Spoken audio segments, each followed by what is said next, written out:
I want to thank Mr. Nowak and Mr. Farrington for inviting me to speak today. It's an honor to be here, and I feel like I'm surrounded by family. I work on the Dendrian African American trial through the PCCTC. I work with Sarah Horton on a natural product trial developed from a Howard researcher, so it's a lot of fun to be here today, and Dr. Jarrett's in my building, so I feel like I'm surrounded by family. So this trial, it's actually a different type of clinical trial that looks at race as a risk factor for metastatic prostate cancer. It's a sentinel event clinical case series. So really I'm asking men to speak to me for 30 minutes and tell me their story. And it all started when I began in practice. I'm an early researcher. I'm 2 days a week in Baltimore and 3 days a week at Sibley, representing the Comprehensive Cancer Center. It started when a woman came to us and said, my husband has a PSA of 2,000 and he won't even come in and see you because he's in too much pain. I don't normally see people, but my staff convinced me to let her in my office. And I talked to her and we called him on the phone and convinced him to come in and get treatment. But that was just a sad case of, unfortunately, a doctor thinking it was just his arthritis and he missed screening. So because of cases like him and others, I began to investigate. Next slide, please. So we've been through the statistics. I'll go briefly through this. In Maryland, there's 4,221 cases that are diagnosed and 542 deaths. 130 of those are late stage. That's an unfortunate case. We know that stage for stage, if we catch it earlier, we are more likely to cure it. I'm a medical oncologist, so I see the late stage cases. And 31% of those were unstaged. And if you look at who's ever been screened or ever had a PSA, it's about 80%. Next slide. So this is supposed to shock you. It shows that prostate cancer has an outsized impact on African Americans. And if you look at the rates per 100,000, the incidence is almost 58% greater, and the mortality is 143% greater between the races. And if you look at who presents with metastatic disease on presentation, it's 6% for African Americans and 4% for Caucasians. So let's look a little more closely at this data. This is from the CDC website. And if you look at the entire United States, in all races it's about 20, in whites it's about 20, and in blacks it's about 50. That's terrible. If you look in the District of Columbia, the numbers are very similar. In Maryland, Baltimore County and Prince George's County carry the burden. Montgomery County is a little bit better, but again, Virginia is 20 versus 52. So what about the mortality trends? Well, there we're starting to see some improvements. So between 2000 and 2010, in terms of the black community, there were numbers of 64, and we've gotten it down to 48. In terms of the DC, it started at 70, and now it's down to 52. In terms of Virginia, they had a longer way to go, 78 all the way down to 52. So again, we're getting better, but we have a long way to go. So you saw Dr. Jarrett show you this slide, and we know that lung cancer is improving in the right direction because of our decrease in smoking.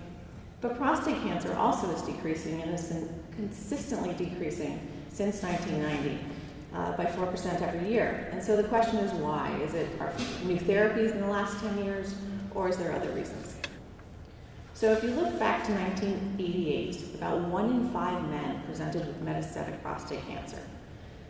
So meaning it had spread outside the prostate and they could no longer receive local treatment and be cured. Today it's 4 to 6%. So that's still 9,000 men a year, and with our change in screening recommendations, is that number going to go back up to 20%? That's my concern. So, the risk of presenting with metastatic prostate cancer is twice as high in African American men, and this may partly explain why African American men have a 60% greater incidence, but 150% greater mortality. So why does this disparity exist? Well, you have to ask yourself 3 questions about any patient. So why this patient? Are their genetics different? Do they have a higher inflammatory state leading to a more aggressive cancer?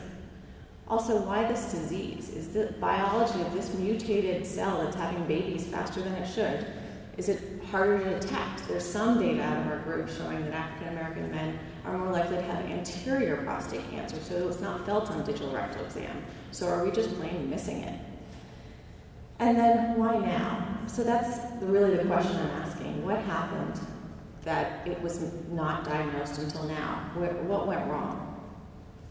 So our approach, we start with a hypothesis, and we're saying that men present with metastatic prostate cancer due to healthcare system gaps, and effective interventions can be developed to close at least one of these gaps. So what do I mean about this? Well, Dr. Schaefer's speaking tomorrow, and he's also working on this project with me. And it's really, if we find an error, can we make an app on a phone and promote it throughout the community so that we can correct this? So let me take you through an example. We're going to take 10 African American and 10 white men. This is very different than our thousands of patients that we usually enroll in clinical trials, and we really investigate their entire history and figure out what are all the holes. Everyone's complicated and their stories are complicated, and I really take the time to get to know them and see what went wrong. So this is a logic diagram which we use in this type of research. And it's mostly there for you to see the types of boxes that we think about. We've talked a little bit about family history. Well, it doesn't take a doctor to know that if your father and brother and grandfather all have prostate cancer, you might get it too. We look at, did they have access to care? What's their socioeconomic status? And even if they had access to care, did they get tested appropriately or not? There are just lots of different variables, and maybe it was not appropriate in their community, or they're the strong man of the house, and they don't want to present to the doctor. I mean, there are multiple reasons, and so we're going to investigate all of them. So case series research saves lives. It allows valuable patterns to be found with small numbers of cases, and it allows us to consider multiple interacting variables in one patient, and it may tell us where their health system fails them. So I kind of think of it like Swiss cheese, or where there are multiple layers of protection in our community, in our healthcare, but where do people start to fall through the gaps? So this type of research is ideal for analyzing errors to address multifactorial systems, and it looks at the combination of factors that led to a misdiagnosis. So what can you do to help? As Mr. Nowak says, you can go to www.startacure.com and click on what went wrong and support this research. I'm halfway to my funding goal, and I'm very hopeful that we can move forward with this project. It was recently IRB approved. I went through, and people just like yourselves, doctors, pharmacists, patient advocates, all approved that this is safe and important for prostate cancer patients. And of course, if you have any questions about your disease, you're welcome to call us at Hopkins. I wear a double hat. I'm in Baltimore Mondays and Fridays, and I'm down Tuesdays to Thursdays at Sibley, and I love my job as well. I have this wonderful job of getting to know each patient and offering them a menu of not only standard of care, but we have 40 clinical trials at Hopkins, and I get to bring them down to Baltimore. Down to DC, where I grew up. I went to Sidwell, and really give them an option and find what best fits them, whether they want hormonal therapy or natural products. We really find the right fit for them. So with that, I will say thank you.